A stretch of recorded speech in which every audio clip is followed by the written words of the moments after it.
High বন্ধুরা, কেমন আছেন? আশা করি ভালো আছেন। আজকে আর রোগের ব্যাপার নিয়ে বলছি না। আপনারা আপনাদের ফ্যামিলিকে কতটা ভালোবাসেন, আপনার মা বাবাকে কতটা ভালোবাসেন, আপনারা আপনারা ফ্যামিলির জন্য কতটা করতে পারবেন। তো একজনের এরকম স্টোরি নিয়ে এসেছি যে উনি ওনার মাকে কতটা ভালোবাসেন। উনি একজন গাইনিক ডক্টর। ওনার বয়স 62 ইয়ার্স, ওনার মায়ের বয়স 88 ইয়ার্স। উনি ওনার মাকে হসপিটালে নিয়ে আসেন খুব সামান্য কারণে। কখনো খেতে পাচ্ছে না, কখনো ঘুম হচ্ছে না, কি সামান্য জ্বর এসছে, কিংবা কখনো পাতলা পায়খানা করেছেন 2-4 বার, কখনো বা অক্সিজেন লেভেল কমে গেছে, কখনো বা শ্বাসকষ্ট হচ্ছে। এইসব কারণে উনি হসপিটালে নিয়ে আসেন। সেটাও আবার 1 মাসে 2 থেকে 3 বার হয়, এরকম কয়েক মাস ধরে চলে আসছে। তো উনি এতটাই ওনার মাকে ভালোবাসেন, আপনারা অবাক হবে শুনলে, উনি বিয়ে করেননি।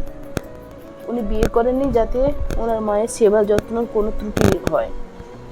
উনি মনে করেন কি যে আমি যদি বিয়ে করি হয়তো আমার স্ত্রী এলে ওনাকে দেখতে পারবেন না, কিংবা উনি ভালো করে সেবা যত্ন করতে পারবেন না।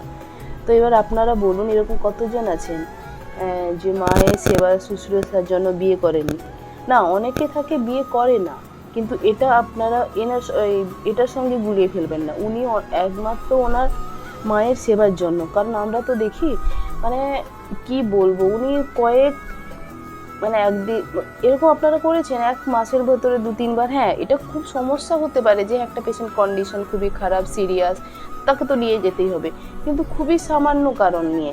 আর উনি তো হসপিটালেই ওনার আর কেউ আসেন না দেখাশোনা করতে, উনিই আছেন একমাত্র। তো এরকম কতজন আছেন যে এইভাবে আপনাদের বাবা মাকে ভালোবাসেন? কমেন্ট করে জানাবেন। সবাই ভালো থাকুন আর আপনাদের পরিবারকে ভালোবাসুন। Thank you so much.